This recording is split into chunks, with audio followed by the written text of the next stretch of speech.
Introducing a completely redesigned experience that you can sense.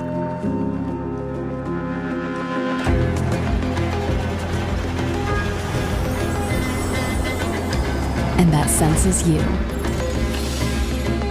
The new Dell Latitude laptops bring your work closer to you. Across central Victoria, this is Win News.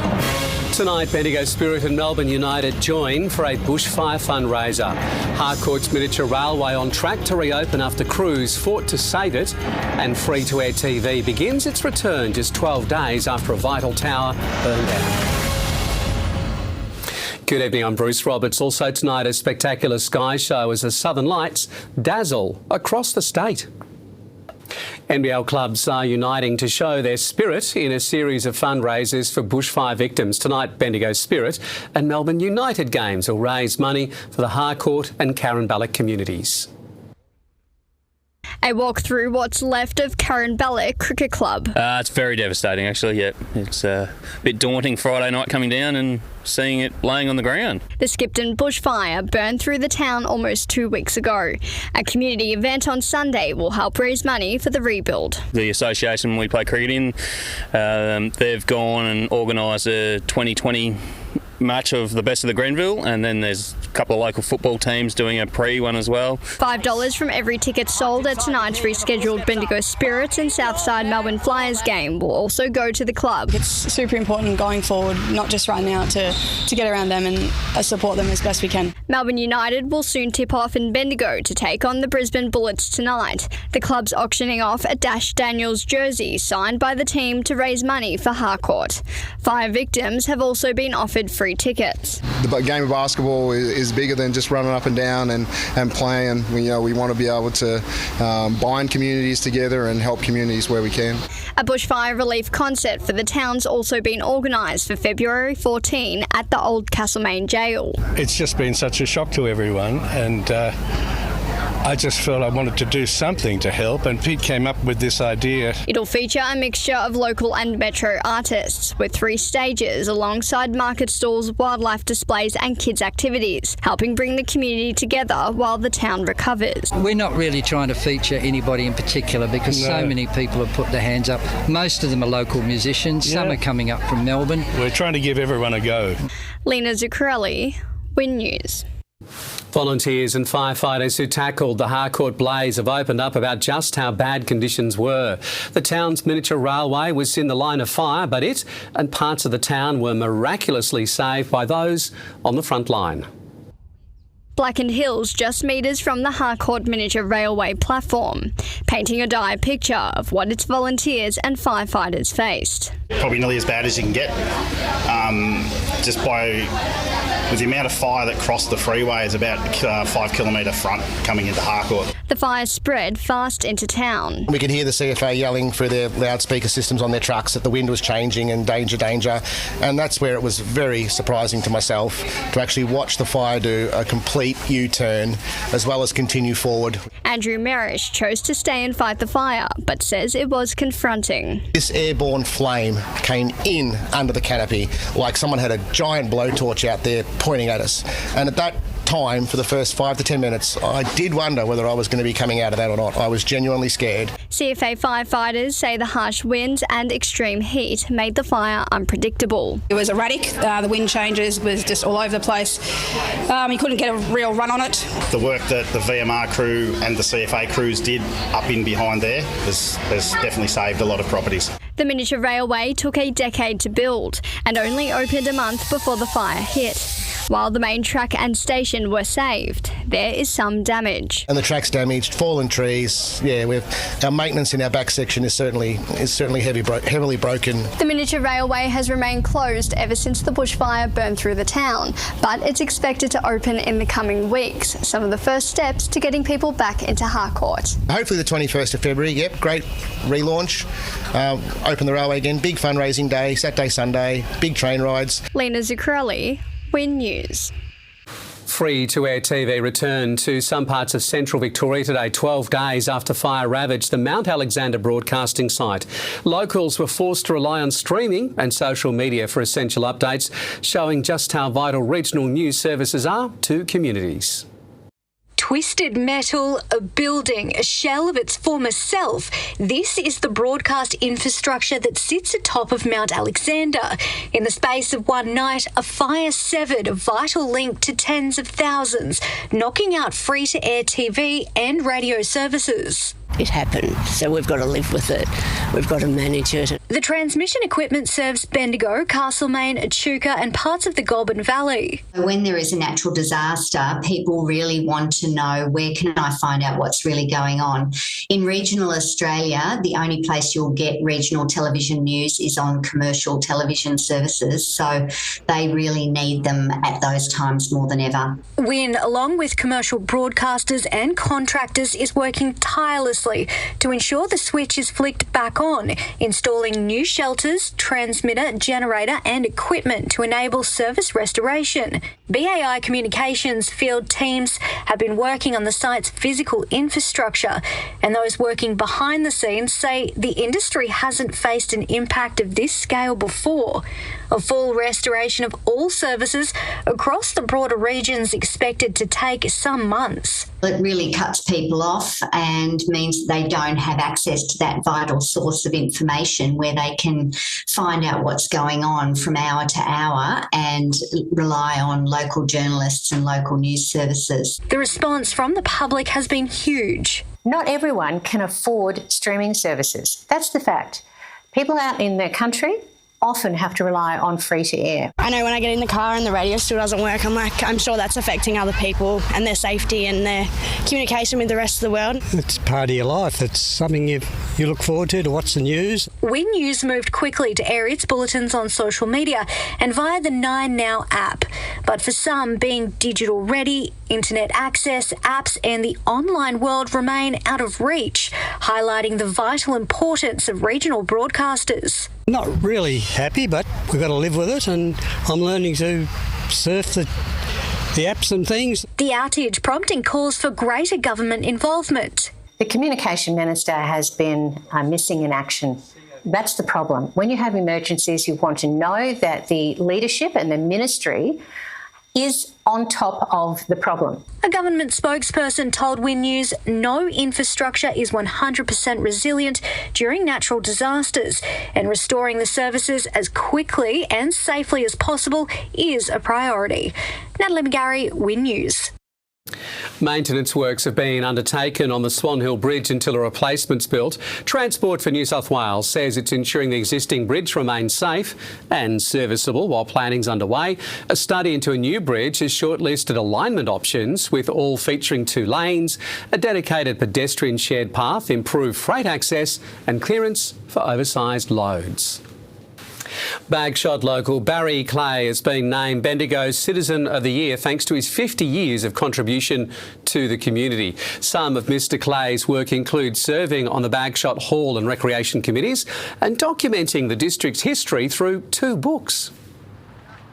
Both my grandfathers were councillors in the Shire of Huntley and my late father too. So it's community life, I suppose. It's probably in my blood.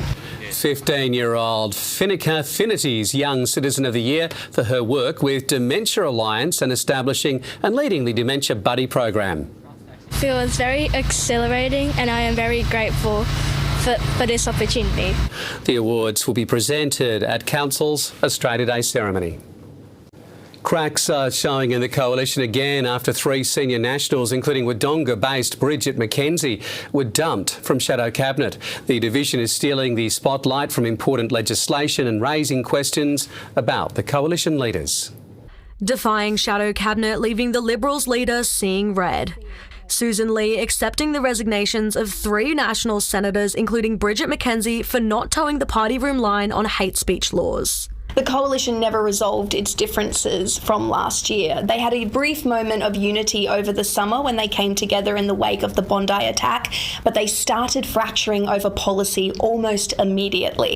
Lee's lack of party room authority raising fresh doubts if she'll survive as Liberal leader until February, with Angus Taylor and Andrew Hastie waiting in the wings for everything to blow over. The one thing that is saving Susan Lee's leadership at the moment is the fact that nobody seems to actually want the job. David Littleproud is facing a challenge of his own, with Barnaby Joyce stepping up as a de facto One Nation leader. The party's booming popularity a growing threat. He knows how the Nationals work, he knows their constituencies, and he is personally invested in making sure that as many of the people who previously voted for the Nationals and listened to him now listen to him as he is in One Nation. The PM's claiming the new gun and hate laws as a victory. Not as strong as we originally put forward, but no doubt the strongest hate laws that have ever been in place in Australia have now been achieved. But the LNP governments in Tasmania, Queensland and the NT refusing to take part in the buyback scheme. So a few little things still to iron out. The laws passed ahead of the National Day of Mourning tomorrow. Joanne Griffiths, Win News. And coming up next on Win News, Central Victoria, high hopes cycling tourism can spin back into action across the fire-hit high country, and a spectacular sky show as the Southern Lights dazzle across our state.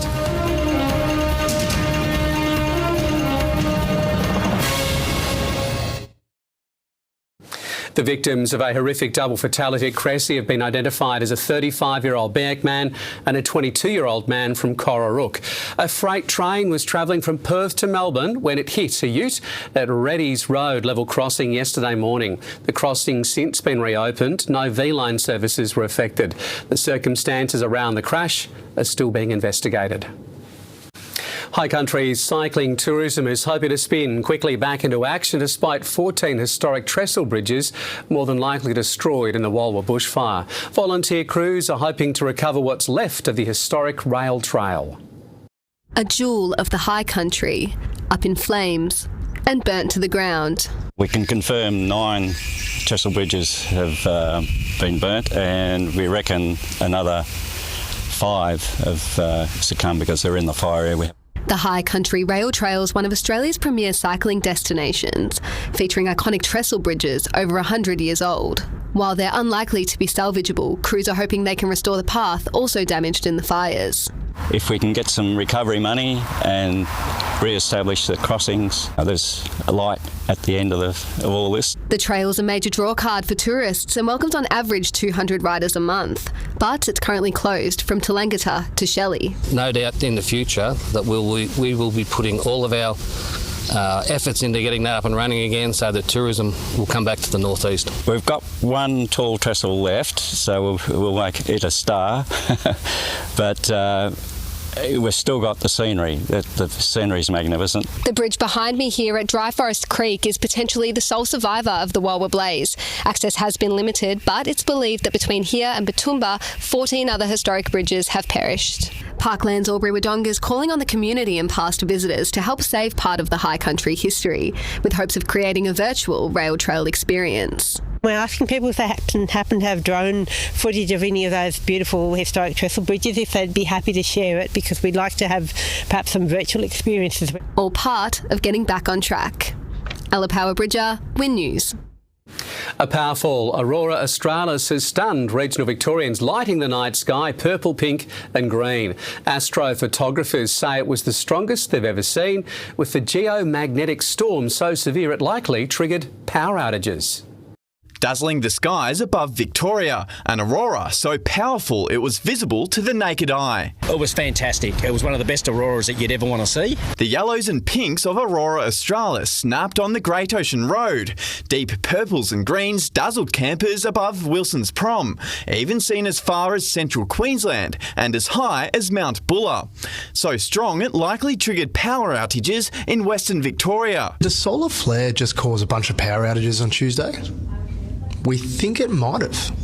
8,000 homes lost power at exactly the same time yesterday when 4 power lines spread as far as Ararat, Maryborough, Hamilton and Charlton tripped. Powercor believes the geomagnetic storm could be the culprit. We're investigating what caused these power lines to go off, but the timing of it did line up with this space weather event. As photographers across the state rushed to the best spots. It was chaotic.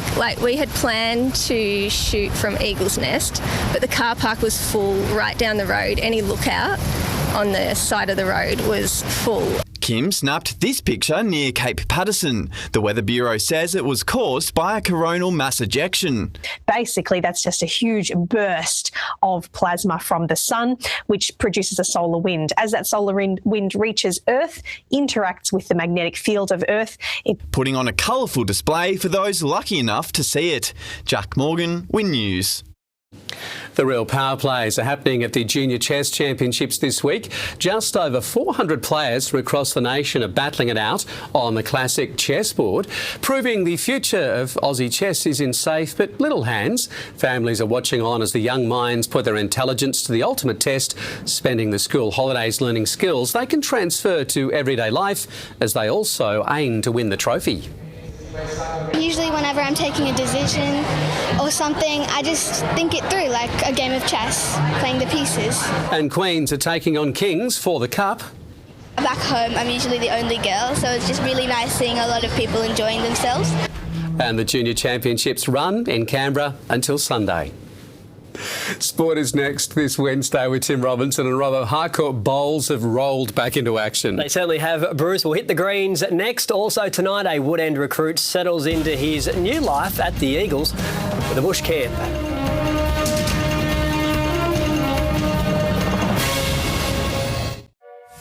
Intuitive, capable, and above all, intelligent. The Ford Escape is fearlessly designed and makes every day effortless.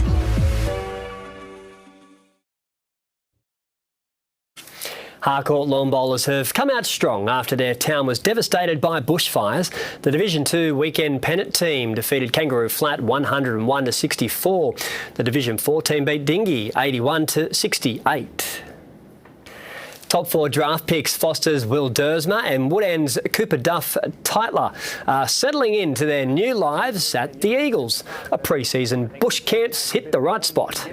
Yeah, it's been a wide variety of different activities that we've done, but each of it has kind of relied on trust with your teammates and stuff like that. So. Players bonded in teams over rope work, rafting and flat pack challenges, while Moema's Noah Long was given a precious task. We're on the abseiling right now and we can't wake our balloon for the whole hour and a half on the abseiling, so currently my turn to take care of it. Players had to brush up on their painting with a childhood landscape, Harley Reid inspired by Tongala Oval. Do you like them? Yep, me kicking the goal, as always. Being one of the new guys along with a lot of others this year, I think it's important to get to know people on a deeper level than what you do when you're just at the club. So yeah, getting to spend 2 nights away with the rest of the team and all the other new draftees, it's been a good experience, and all the boys from the team have been unreal, and yeah, I think we've all formed a strong connection. Now back at the club, the Eagles are counting down to a community series clash with Port Adelaide in 39 days. The Taragan International Finals are underway with the best boys and girls facing off in a twilight match. The week-long tournament has seen the best juniors from around the world take to the court. Brazilian Luiz Guto Miguel lost just 1 set on the path to the boys' final. He's taking on a flawless Kwon Shou Chen from Taiwan. In the girls, Zinran Sun is taking on world rank number 2 Sensia Efremova from France. Doubles finals takes place later tonight and the Australian Open qualifiers start tomorrow. Regional clubs are urged to nominate for the Victorian Sport Awards to acknowledge the efforts of teams and individuals from last year. There are 18 categories encompassing the work and passion of athletes, teams, coaches, officials, volunteers, administrators and the media. Nominations will be whittled down to 4 finalists for each award, with the winners to be announced at a May Gala hosted at the MCG. Entries will close on Vic Sport website on Friday, February 13, while the public's invited to buy a ticket to the awards ceremony. And Bruce, that's our night in sport. Terrific, Robbo. Now, don't go anywhere. Our midweek weather is next with Jeong.